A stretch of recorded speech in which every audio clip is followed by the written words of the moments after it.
यह कहानी सिर्फ इंद्र और अहिल्या की नहीं है। यह उस घमंड की कहानी है जिसने स्वर्ग के राजा को भी भिखारी बना दिया था। क्या आप जानते हैं देवराज इंद्र के शरीर पर आखिर 1000 आंखें क्यों आई थीं? ऐसा कौन सा पाप हुआ था जिसे सुनकर स्वयं ईशी गौतम का क्रोध भड़क उठा?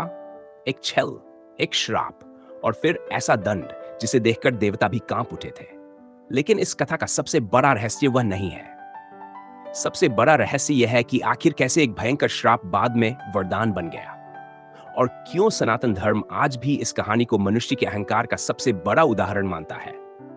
वीडियो के अंत में आपको पता चलेगा कि यदि मन पर नियंत्रण न हो तो देवता भी पतित हो सकते हैं। तो वीडियो को अंत तक जरूर देखिए, क्योंकि आगे जो रहस्य खुलने वाला है वह शायद आपने आज तक किसी कथा में नहीं सुना होगा। सतयुग का समय था जब पृथ्वी पर ऋषियों का तेज देवताओं से भी अधिक माना जाता था।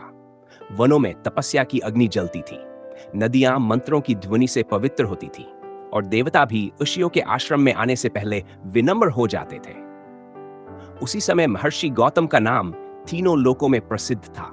वे महान तपस्वी, वेदों के ज्ञाता और अत्यंत तेजस्वी ऋषि थे। उनकी पत्नी थी अहिल्या। अहिल्या केवल सुंदर ही नहीं थी, बल्कि वे अत्यंत बुद्धिमती, पतिव्रता और तेजस्विनी भी थी।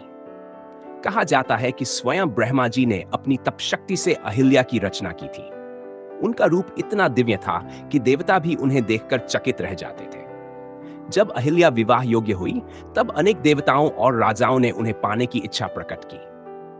परंतु ब्रह्मा जी ने घोषणा की, जो इस पृथ्वी की परिक्रमा सबसे पहले करेगा, उसी को अहिल्या प्राप्त होंगी। यह सुनकर सभी देवता अपने अपने दिव्य रथ लेकर निकल पड़े।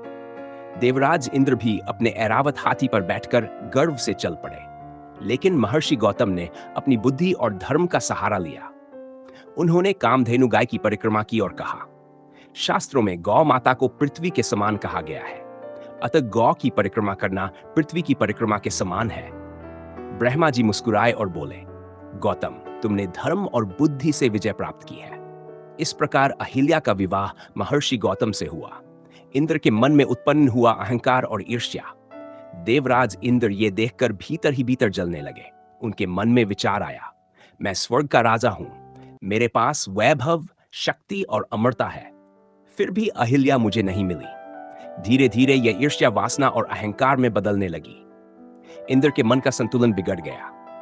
एक दिन उन्होंने देखा कि महर्षि गौतम प्रतिदिन प्रातःकाल नदी में स्नान करने जाते हैं। इंद्र के मन में पापपूर्ण विचार उत्पन्न हुआ। उन्होंने सोचा, यदि मैं गौतम का रूप धारण कर लूं, तो अहिल्या मुझे पहचान नहीं पाएंगी। यही वह क्षण था जहां से देवताओं के राजा छल की वह भयानक सुबह। एक दिन ब्रह्म मुहूर्त में महर्षि गौतम स्नान के लिए आश्रम से बाहर गए। उसी समय इंद्र ने अपनी माया शक्ति से गौतम में शिकार रूप धारण किया और आश्रम में प्रवेश किया। आश्रम में उस समय शांत थी, दीपक की लोमंद मन जल रही थी, पक्षियों का कलरव भी आरंभ नहीं हुआ था। पहले तो उन्हें कुछ विचित्र लगा, क्योंकि ऋषि गौतम सामान्य समय से पहले लौट आए थे। परंतु इंद्र ने मधुर वाणी में कहा, आज मैं जल्दी लौट आया हूं। कई कथाओं में कहा गया है कि अहिल्या उस छल को समझ नहीं पाई। कुछ प्राचीन ग्रंथों में यह भी वर्णन मिलता है कि उन्हें संदेह हुआ, परंतु देवमाया के कारण वे भ्रमित हो गई। उसी से आकाश फैल गया। महर्षि गौतम लौट रहे थे। अपने दिव्य ज्ञान से उन्होंने सब समझ लिया। उनकी आंखों में अग्नि प्रकट हो गई। वे क्रोध से कांप उठे। हे इंद्र, तुम देवताओं के राजा होकर इतना अधर्म करोगे? तुमने तप, धर्म और विश्वास का अपमान किया है। इंद्र भय से कांपने लगे। उनकी सारी माया शक्ति नष्ट हो गई। गौतम ऋषि का भयंकर श्राप। महर्षि गौतम ने क्रोध में आकर इंद्र को श्राप दिया, जिस शरीर के अहंकार में तुमने ये पाप किया है, उसी शरीर पर सहस्र योनि चिन्ह प्रकट होंगे। श्राप देते ही इंद्र का शरीर विकृत हो गया। उनके पूरे शरीर पर हजारों स्त्री चिन्ह प्रकट हो गए। देवराज इंद्र शर्म और अपमान से भर उठे। स्वर्ग लौटते समय देवता भी उनकी ओर देखने से बचने लगे। उधर गौतम ऋषि ने अहिल्या से कहा, तुम इस आश्रम में अदृश्य होकर तप करोगी।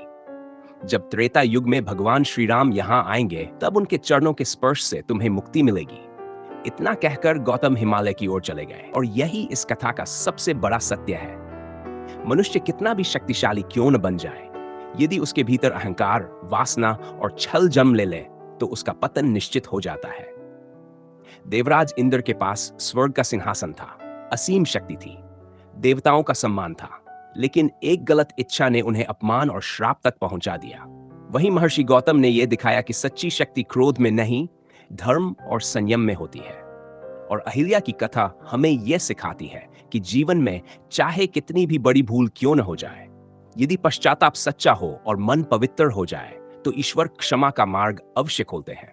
सनातन धर्म केवल देवताओं की कहानियां नहीं सुनाता, वह मनुष्य को अपने भीतर झांकना सिखाता है, क्योंकि असली युद्ध बाहर नहीं, मन के भीतर चलता है। जो अपने मन, इच्छाओं और अहंकार पर विजय पा लेता है, वही जीवन का सच्चा विजेता बनता है।